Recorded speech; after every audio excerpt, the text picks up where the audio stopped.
we're talking under your roof. You know, it's one thing to know a lot about what somebody does. It's a whole nother thing to know about more of who somebody is. Okay, welcome back. We're going under your roof again, and we've got Miller Loudermilk. I feel like I should know Miller better than I do. Is like I'd like to call it. I remember a few years ago when you were running for, I said we wouldn't talk about school board, but here I go.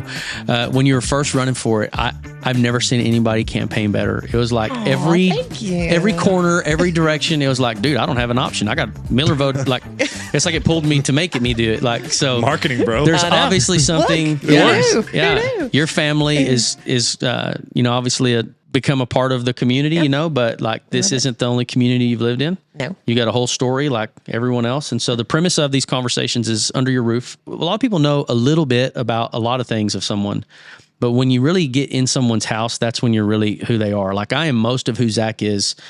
Saturday afternoon when nobody's home, nobody's there. Football. It's just me. I'm in my zone. I'm watching football on the back porch. Like that's me. Yes. But that transcends. Like you don't have to be into sports. I mean, you just, I don't know, we'll call it your secret place or whatever, but like, your kids, like you want to get to know your kid, go spend some time with them in their bedroom. Yeah.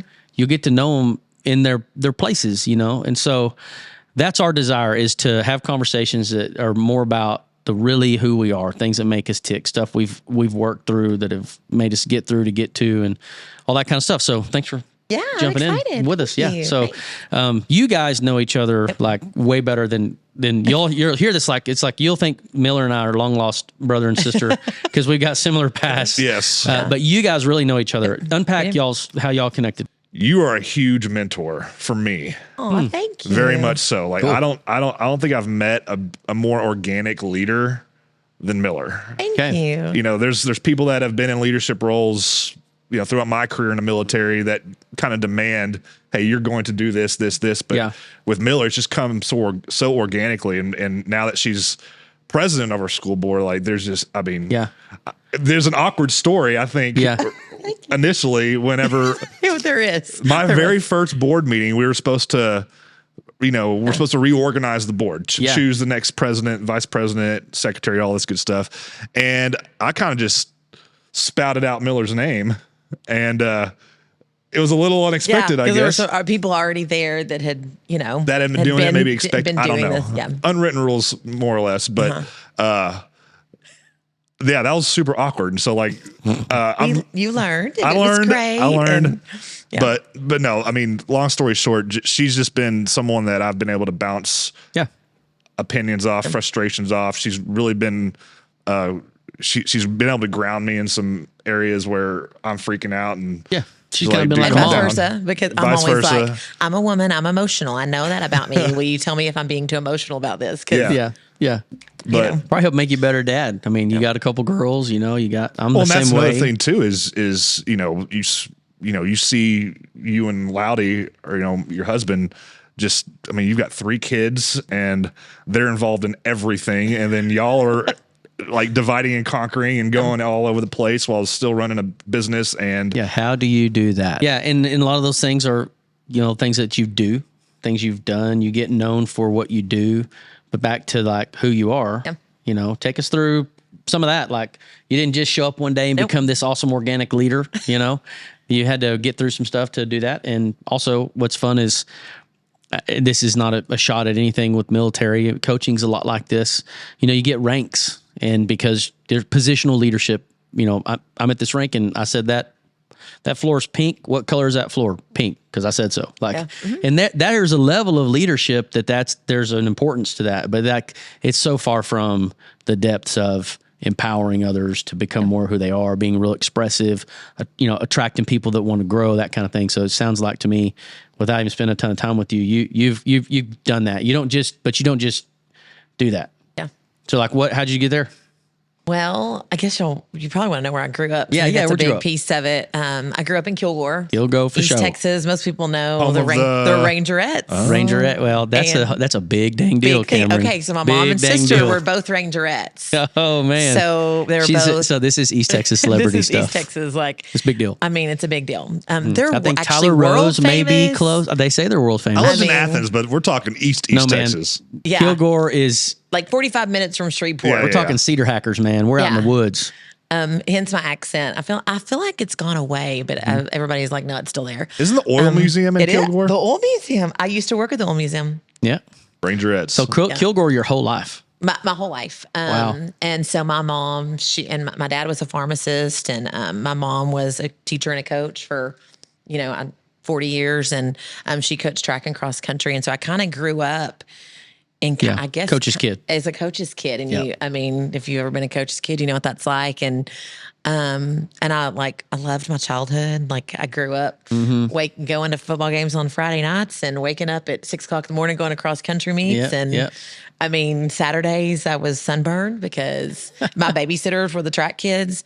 So I feel like I look back and I'm like, I had a really good childhood. There's a lot of hard work in what you just said. Yes. I mean, there is. And so, it's funny because I tell Loudy, his name's John, but I call him Loudy. Sorry, guys. She has a husband. His name is John. Everyone calls him. But we're Everyone calls him probably not Loudy. going to hear that name again. So just be okay it's with Loudy, it. It's Loudy. But I tell him all the time, I don't think I realize until you're a parent the sacrifices they make, to especially my mom being a coach, the sacrifices she made, and, to still be there. But so I grew up and I have a brother and a sister and both older. So I was the baby of the family. Yep. Where do they live now? They live back in Kilgore. Oh, okay. My brother's actually, Rangerettes. I know. Yeah. Dude, You gotta it's go back. a big dang I'm deal. telling you, I mean, you need to watch you're going to them. be on here. You're probably going to Google Kilgore Rangerettes and you're going to be like, whoa, I had no idea. Yeah. They're like legit. Oh, okay. Yeah. It's a real deal. They are. I mean, it's being rivaled probably with the cheerleading stuff going on in Navarro College. That's become a big dang deal. I mean, once you hit Netflix, I think you probably did something. Yeah. Anyway, that's a rabbit trail. Yes, it's definitely a big deal. Yeah. And my brother's actually a head coach in East Texas now, and my sister is a teacher at West Rusk. Oh, okay, yeah. Yeah, he's the AD head coach there, and my sister's a teacher and a coach, and so they've all kind of. You broke the mold, though. I did. I feel like, and I'm the only one that doesn't live there. It's a big, kind of. Yeah. So then I went to college at the University of Houston, and my brother was playing football there. Then he became a student assistant, and my sister, hold on, is a Longhorn. Ooh. She did. I know. She broke them up. My parents. I know. She has stopped texting me several times because I've talked so much crap during a Texas Houston game. I mean, that is true. That is true. But my parents both went to the University of Houston, and so my brother and I both went there, and I guess that's kind of where I tell people all the time. I grew up, and to me, like a really Christian-based household, like a Catholic, but I feel like that's where I kind of really learned about myself and about my faith and everything. And in college, yeah. Yeah, because you got that first taste of you're independent, you're in the freedom zone. Yes. It's a whole different season. Yeah. Absolutely. And so I feel like you kind of, when you go off to college, you kind of grow up. I mean, you think I got a senior in high school. We're ready. Yeah. She's at that stage. It is. That's what she needs. It's not that I didn't love my childhood and all the things, because I did, but you really do. And the traffic in Houston alone.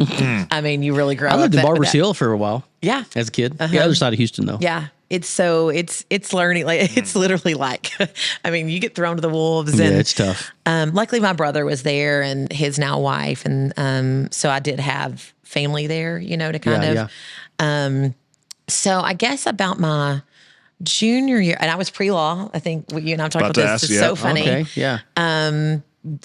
Coaching and teaching was not on my radar. I was pre-law, and Loudy's like, God, when we started dating, I was marrying someone that was going to law school. And I was like, sorry. So how did y'all meet?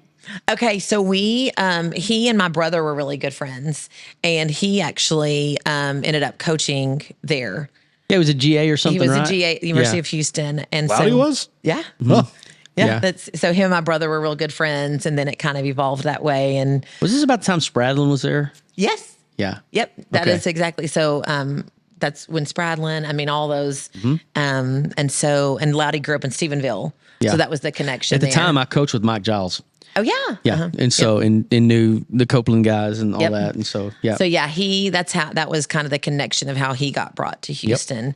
Yep. And, I guess kind of how I felt like, Loudy was, I mean, literally probably brought into my life at the right time by God was, I had gone through some stuff my sophomore year in college when you go off and all the emotional aspects of it and learning how to manage school and everything and relationships. And I'd gone through some stuff in a relationship. And my junior year in college, I tried to commit suicide. And within 6 months, and I remember sitting there going, and my parents, and imagine getting that phone call as a parent, like my parents came. My heart just hit my bottom of my stomach. But it really is a growing up. But I remember sitting in the hospital. My parents came from East Texas. And I just remember having that like Godsmack moment going, okay, this is the moment that you're going to turn everything over. And my parents were bawling. And so, I kind of got but within 6 months, God brought me Loudy.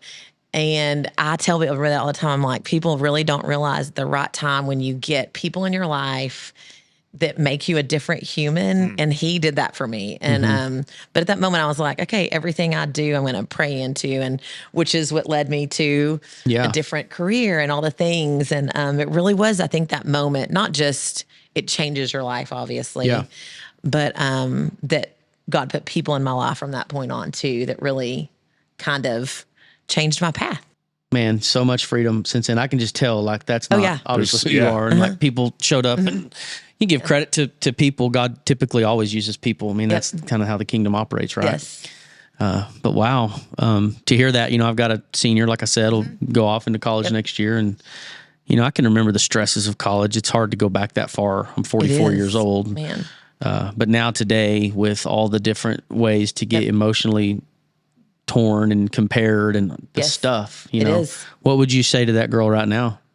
I really think is to not lose yourself. I mean, that's my biggest thing, not lose yourself and trust God, because I think in college it's obviously it happened to me. Like, I thought I was literally emotionally and spiritually prepared to go off to college.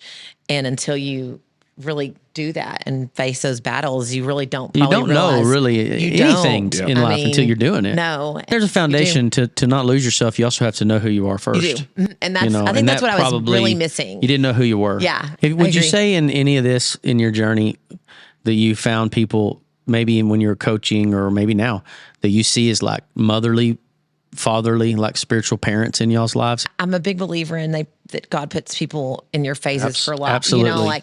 But I probably had one coach in high school, and I tell everybody, I was like, he was probably the meanest, most aggressive coach I ever had, but he loved on you on the backside. Yeah. And so, and he's one that like showed up to my wedding and, like all the things. And mainly because I think he did it's like, very hard. Life's going to be tough. Like basketball's tough, all the things. But then, like I said, would come up and love you on the backside. And I think that's kind of, it made an impact. It did, you know, like the, I hate saying tough love, but I mean, it was definitely probably at that point in my life, that's the one I can remember the most, And I've been blessed. I've had a lot of different stages where I've had people that are helping me in journey in life, but it requires you to let someone know who you are, for someone to actually get in and help you. Yeah. And I think that's where that moment, that's what it was, that I was probably relying too much on myself. Sure. I think we do that as humans. We're like, well, I'm going to do it. I'm going to do it. I'm going to do it. Because maybe sometimes you don't want to be a burden. What do you do today when that same thing creeps back in? It's funny because I do think there are those moments that, and it's really weird, like even time periods that kind of that happens, those, I hate using the word triggers. That's kind of what they are, that you're like, but, and I think, because Loudy now knows my journey, I'm like an over talker. You probably know this about me. Like, I'm one of those that like, is like, hey, I saw this meeting the other day. It said, thanks to the friend that let me talk about something like 5,000 times over and over again. Finally let me get over it. But I've learned that I need that. And, I think now I definitely turn to like prayer and Loudy more. Whereas then try to suppress it, pretend like it's okay. Yeah. But, I'm good. I'm a mom. I've got these kids are looking at me. I've got to make sure I'm a leader. Yeah. But in reality, wouldn't you agree that when people see your deficiencies, your brokenness, So I'm very honest like? with my kids about it. My kids know my story and they know my testimony and all that, because I want them, always tell them, like, I want you to know that's not the answer, like Right. it's going to get hard. And, so I'm very, now my youngest, Rylan, he doesn't really know, but my girls are at the age to where they're going to start going through relationship stuff and all those things. And, and now with social media, all the things that kids have now or that have access to now. Yeah. Hey, you thought about, with social media, your kids are how old? They're 15 and 13. They're eight to 9th grade. They're in it. Yeah. They're in it. Yeah. We were in a life group one time. Actually, we're at the mill right here. If people are watching, like, this is a super cool place. You've got to come check out the mill. But there's a girl that works here. I'm real close with her grandfather. We were in a life group together. She came to one of our life group meetings, and she was like freshman in college. And at the time, I have daughter going into freshman year in high school. And so I'm picking her brain about, what are the things we need to know? And she said, you just can never turn it off. And I said, well, I get that. And I was like, but what do you mean by that? And she said, well, here's what I mean. If I have an argument with my boyfriend walking into first period and I'm not going to see him until sixth period, I still see him all day long and it never turns off. I can't shut down the conversation. And I go back to when I was like the obsessive, super jealous, quarterback, thinks he's got it all figured out. You've got this girlfriend in high school, but I'm just like crazy territorial. Yeah. If I would have had that I couldn't disconnect from first period to fifth to eighth, Friday night to, I don't know, Miller. And I'm trying to parent this too. Yeah, it's hard. Yeah, it's so hard. And older people, there's great wisdom, like comparing to things that they journeyed. There's no new, the enemy's what he is. He prowls around like a roaring lion, look like he can devour, and so that's not going to change. But like systems change, things change. We're pioneering. Yes, it's a different way of parenting. It's something like there's not. And nothing like, when you had kids, they didn't come with they came with manuals, and you 3 days in, you just throw them in the trash can. Convinced until when they were younger that we all got a parent manual. And I mean, well, we didn't. That's not true. I know. Yeah. And so, but man, it just took me to that place, like, golly. And there's something to be said for life balance. You just kind of get okay with chaos. Yep. You got to be all right and all that. But what does that look like for 13, 15 and 10 and 10? Yep. They're divided. They're in a bunch of different things. Like, what are some things, like, you went through tough stuff? Yeah. And so what tough is. And sometimes I know they'll probably have tough things, and you're thinking like, oh, give me a break. Like, well, but yeah, it's still real. It is real. And that's what I always tell them, that, they're very social. They're, and so I think you and Loudy as parents? No, come on. I know, crazy. I have my non-social times though. Sometimes, you get socialed out, and my oldest is that way. She's like, okay, I just want to be home watching football. She's a lot like me, but I do think the piece that we really talk to them about is like being true to yourself. Yeah. And really praying into it, because I think that's hard as teenagers, to not lose yourself. And I know from experience that absolutely. You think you're grounded in your faith, and then you get tested and you're like, oh man. If you're not being open and free, have that freedom and transparency with your life and your challenges with your kids, they're going to get it from somewhere else, like the phone or an iPad or whatever it may be. It's just going to get progressively, even more so now. So, but it comes down to who's the most dominant voice and influence in their life. And that's a pretty dominant. It is. It's the volume is the way I've come to think of it. Is there's nothing new under the sun. There's things that were bad when we were kids. We saw stuff we shouldn't have seen. We were around things we shouldn't have been around. But the volume of it is different now. It's like, especially with the way you can think that you're a part of somebody's life. Like they bring you into their life and you're not, but you think you are. And then all of a sudden this person, which was this cute little girl, now all of a sudden is making these crazy decisions, and you'd want to guard your kid from it. And they think, they just get pulled in to that way of thinking. And so you just setting the values, the culture in your home, like what you said about praying about things and making decisions as family. Like these aren't just kind of big deals. This is everything. And one thing I feel like, and the kids are sometimes like, but I have the one old school thing we probably really do. And it happened last night. We didn't get home till 8:30, but we're going to sit at the table and we're going to have dinner. And my parents used to do that for me. How many nights a week do you do that? We do it about 4 nights a week. And it was last night at the football game, 8:30. And isn't that stupid? We shouldn't say, wow. I know, we shouldn't. We shouldn't at all. I mean, like, We kind got of crazy. TV going on. Yeah, it's kind of crazy that we manage it, but I think it's just something that Loudy and I, when we were like young parents, and I'm like, we're going to do this. And it evolves. But I was going to say, because they put their phones away and we actually have real conversations. And sometimes they're like, or sometimes, there's been times where I'm like, okay, let's just study while we're eating, Yeah. But now it may change as they get older. I mean, because But the let's busier like you get real. but, Are there times where you're doing that and you need to get on your phone? Yes. Oh, because we live loud. Let's go there. I mean, it's true. It's hard for us too, because Loudy and I, we obviously our careers are, they're around our phones. It's to answer a text, it's to answer a phone call. It's to, which is kind of any business. It is today. Any business today is you're going to be reliant on that technology. So I will say that it's sometimes probably even, because I think sometimes kids crave that parent conversation, and sometimes we just don't know how to start as parents. But and so I actually think there's some relief sometimes for them that I'm like, put your phones away. Let's, Well, it's the coaching 101, leadership 101. I'm not going to ask you to do something I'm not willing to do myself. Yeah, it's hard. It literally is. You got to practice what you preach. And I preach this stuff and I catch myself. And that, I don't know how y'all are. I'm my own worst critic. So I'll chop my legs off quick. I'll probably do a better job than I think, but I know there's a wild room for improvement. Yeah. Well, and I tell Annalise that all the time, and Kaylee, because they're just at that age where the other day I got upset about something. I looked at my older daughter because it was towards my younger daughter, and I was like, okay, tell me, did I overreact? Because I am the one that I'm emotionally charged. And and she was like, well, no, but I think I just saw it this way. And I appreciated her candor with me, because, she's, and I was like, okay, well, y'all just, it's my first time to parent. Just like for y'all. Yeah. I don't have we don't have a rule book to this. So I tell them all the time, like, it's okay if y'all aren't going to hurt my feelings if once the emotions have died down and y'all are like, hey, Mom, and I was like, because I'm the first to apologize to my kids when I'm like, oh, that was too much.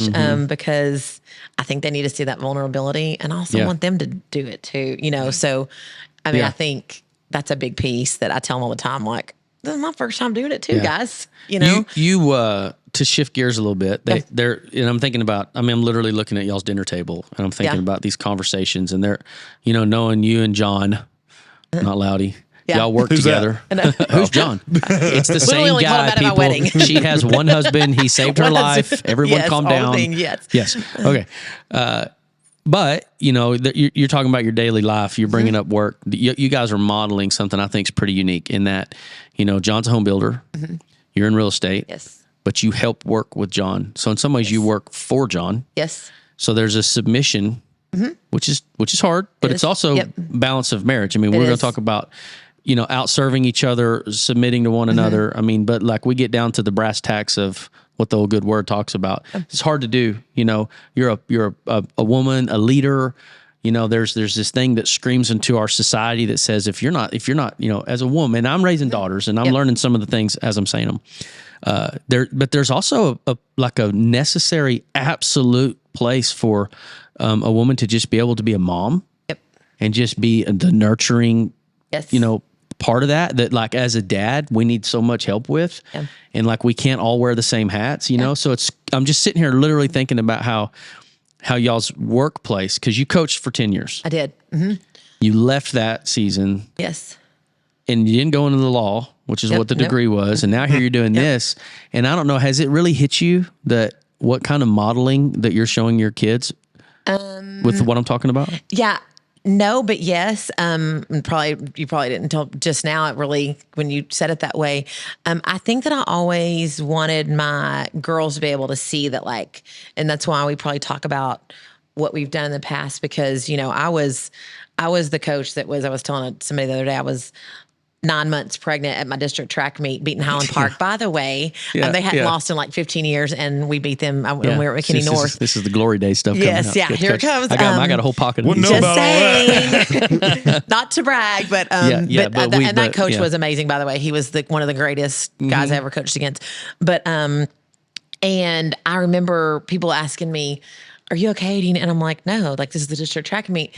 But I want them to see, and also, you know, I want Loudy to show Rylan those things too, that like you really can coach track 9 months pregnant. And then I had and then I had Kaylee the next day, you know, and I mean, and that wasn't the plan, but I mean, it really was. And I was like, oh, I really was super pregnant. Like you didn't realize it. I was like, oh, they're like all the way. But then is she the oldest? She's the middle. Okay. So the oldest was born. You kind of knew what you were doing. Yeah. The oldest was born the week before 2 days in cross country season. So they're like, but it's so I want them to be able to see that, even though I'm not there anymore, but through every phase of life, I feel like, you know, that was then, and they kind of remember that and remember, but you know, now it's real estate and school board and, you know, being a mom and, that like they literally can, I mean, kind of have it all. I mean, if they really, they really like want it, you know, like, I mean, I think that's with the high schooler right now, that's what we're navigating kind of, cause I'm always like, your grades matter in high school.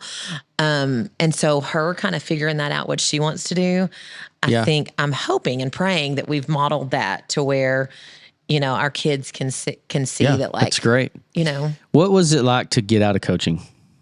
Oh, it was hard. So when we moved here, because Loudy was coaching too, and he coached in college as well. So if you know anything about college football, it's moved quite a bit. Yep. And so at that point, he actually had come to the high school. I was at McKinney North High School, and he was a defensive coordinator, and I was the girls coordinator and track coach. And he had tried to come back once. It was Mike Spradlin, and he was like, and when he was here at Cooper, and he was like, well, come and be my defensive coordinator. And I was like, no, like I'm a head coach. I don't want to move to Abilene. His whole family's from here. So I was like, I kind of like. We're going to your side? Yeah. Like, what are we doing? We're right in the middle right now. And then when Burleson called and was like, hey, come coach for me. I was like, okay, you're not going to turn down your alma mater. And, you know, Hardin Simmons is an amazing place and all the things. So, he actually came like in January, and I had to finish out the school year because I was track coach. And so I had the two girls. At that point, they were 1 and 2. They were babies. And so 4 months by myself in McKinney. But we did it. And it was so amazing. But it was, and had your track girls helping you raise those babies. Oh, so when you and Loudy really get into it, do you be like, remember that time where I had a 1 and 2-year-old? Remember 15 years ago? But yes, we actually had a girl that was a manager that she specifically after diaper changer. She was kind of my helper, and she was amazing. But, so when we moved here, I had really the only thing open, if you know anything about track and cross country jobs, those people kind of settle in for life. Like my mom did. Like it's just they usually have a passion for it, so they're not moving around. And when we came here, there were no jobs open here. It was really just junior high, and I love my junior high kiddos, but I'm a high school teacher. It just is what it is. I never ever coached anything sub varsity in 11 years. I mean, I think everybody has that gift, and my gift is not junior high. And those are really the only things open at that time. And so I was like, well, I'll stay home until something opens.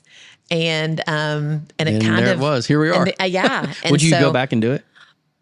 I think that I would, as long as, I mean, obviously I'm not going to do this because I'm on schoolwork, but like if it were something that I could still watch my kids. Yeah. But now I tell people it was probably easier, crazy when they were younger. Yeah. There's so many different directions are because now they realize if you're not there, and they, you know, like it's that, and so I see it, I see the parents who get to like be at their, that coach their kids and all that. And I think that would be the ultimate. Now, Loudy, I think misses it sometimes too. I think we all go through phases because I think. Sure. Well, I ask it because I did it, and I got to retract. As I said, I never coached anything sub varsity. I was my first year to coach. I was a secondary coach, and my second sport was soccer, and I was the JV soccer coach. I never touched a soccer ball a day in my life. I knew I was Ted Lasso. Before Ted Lasso was Ted Lasso, I was him. Funny. I was him for a whole year. When that show came out, it's like me and Rachel, we did this. Like I didn't go to Europe to do it, but I mean, I'm telling you, it was something. But anyways, I I got out for different circumstances. It was a time bug. There was a point where, I just missed first steps, first words, and I found an opportunity that gave us a chance to do that. And so we ran with it. I didn't even know I had entrepreneurial things inside of me. I just was coaching because I've had dads that were coaches, and I just thought, man, I can do this. Yeah. And I got really good at it. You would be good at it. I don't mean that in an arrogant way, but I felt like, hey, I'm around a good group of guys. I'm around actually, we were talking earlier, some Hardin Simmons guys that we know. I cut myself in the same sort of stuff, but walking away from it, it was a real cut of identity because I got lost in that, and it became who I was. Yep. And I'm Zach. I'm not coach. Yeah. You're Miller. You're not coach. And you're a daughter. I'm a son. There's kingdom inheritances. There's things that matter so much more than the stuff that we do. Yeah. And that's not just a coaching box. That's any workplace ever. Yeah. And so, it's so you going back to, don't lose yourself. Yeah. Finding yourself in the journey of this it's everything. Well, I think that's where, talking back when, that stuff happened to me in college, and really from that point forward, really listening to God and really praying into it, because that is when I started listening to, okay, you're going to go to coaching.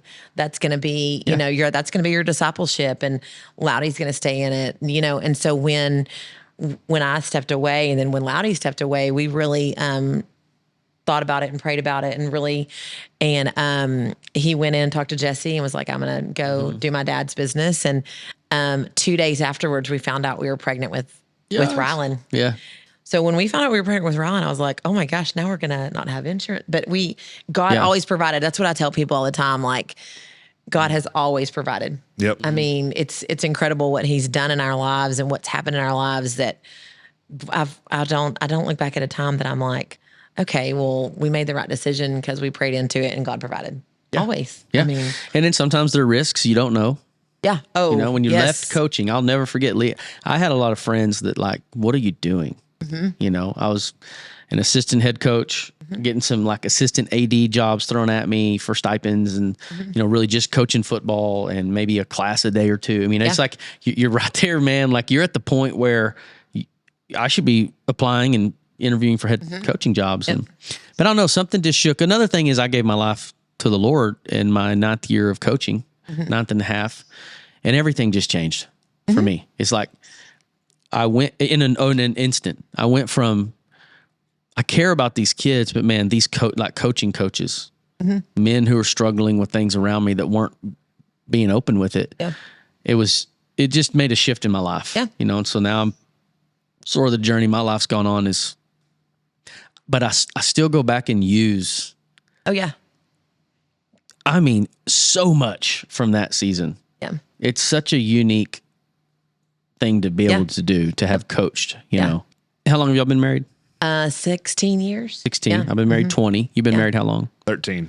13, 16 is 29, 20. There's 49 years of marriage sitting here. We've been through some stuff. Yeah. And the person you've been through it with the most knows you the best. Yep. And why wouldn't they? Because what do? They share a room under the roof with you, and that's where you're most of who you are. That's where most of who he is, and you want to guard that. You don't let people know that side of your husband. That's yours. Yeah. Same for you. That part of you is his. Yeah.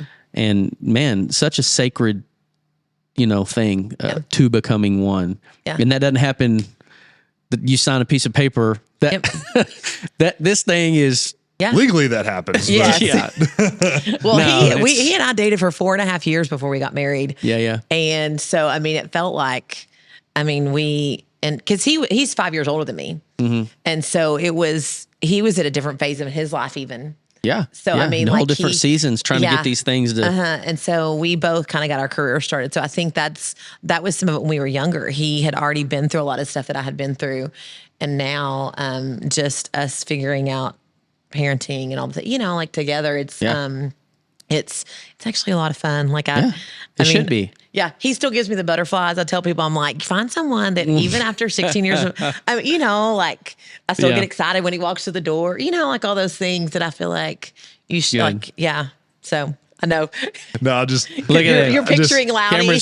Camera's blushing. No, I'm just picturing. I was raised with 3 sisters, and I got 2 daughters. This is all normal to Zach. I'm just picturing like last night, for example. I'm just sitting on the couch watching TV, and man was like, just comes in, sits on my lap, like, "Hey, yeah, did you miss me? Like, get what off are we of me." doing? Yeah. I'm not a physical touch person. Yeah. I struggle with that. Like I'm words of affirmation. Rachel's quality time, and she's you change, and she's evolved. She's like physical touch is like it's really become a thing, and I'm like I don't know. I wanted to do it. I want to do it with my hands. Yeah. What else we got? Man, I appreciate your time. Yeah. I think this was great. Hopefully that people tune in and get to know more about who Miller Loudermilk is. And man, I got so many billions of things I want to talk about, coaching and all the who do you knows and the itches that never go away. But coming back to the point of this, like hey, I didn't know you went through that as a college student. Thanks for sharing that. Yeah. That's tough. And I deal with men in a lot of different ways. I'm actually thinking about Matt, who's recording this. There's a lot of help to be made in that area. There is.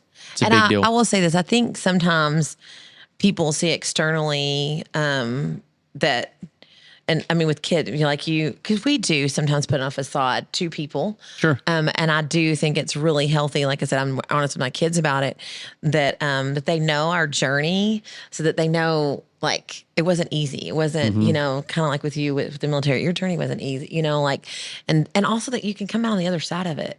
Yes. Like that's to me the biggest thing that I tell my kids. There is when you give your testimony, there's hope. Yep. And so I think that's a big piece of probably like what Wylie and I always want to share with people is, and we're kind of open with sharing our testimony because we, I feel like sometimes it catches people off guard. I'm always like, but that's part of my story. It's part of my life. And I think it's really what got us here to Abilene too. It all leads kind of home. Cool. Yeah. What do you think's the next goal for y'all? I think now I look at it as like, obviously we have dabbles in a lot of stuff with work and everything, he's doing quite a bit. But I think for me right now is probably like parenting wise this sounds bad, just to get our kids through high school I know that sounds but y'all both, you're doing it, you've done it. It is a daunting to where, and then it's funny. I tell everybody I came here kicking and screaming because I wasn't really ready to leave McKinney at the time. And now like I literally never see myself leaving, obviously. And so I think being here and keep on making an impact. And but as far as a 5-year goal, I feel like my goal right now is like, let's get through the weekend. Yeah. Well, that's good too, because what you're really saying is I just want to be present in this season. Yes. And I think that's where I am because we're in that phase of life where you really can miss the small moments for thinking about what am I going to do, and so y'all know that like y'all have older kids. It's just you don't want to miss it. Hard to do. You can know it and miss it at the same time. Easier said than done. Yes. So I don't know if I have a 5-year goal quite yet, but all good. Obviously there are some things that we have professionally, but that's probably my But those are just things you do. The who you are is better. So I appreciate you sharing that. That was goal accomplished here. So Yep. Awesome. Well, thanks again. Thank you. Thank you so much.